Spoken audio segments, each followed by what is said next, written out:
बसवा के कोठिया में दुई रे करीलवा, एक बसूरी एक बाँस जी। बसवा के कोठिया में दुई रे करीलवा, एक बसूरी एक बाँस जी।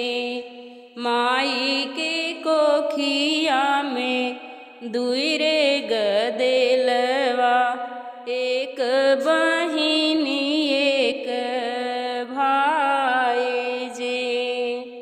बाबा कहन बेटी नियरे बियाहबै, माई कहनी 10 कोस जी। भैया कहन बहिनी मोरंग बियाहबै हो, जहाँ के हुआ वन जाई जी।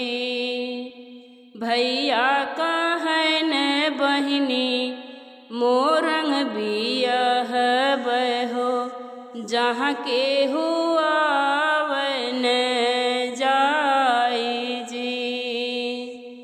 बाबा जे दिल अपन अन धन सोनवा, माई जे लहरा पटोर जी।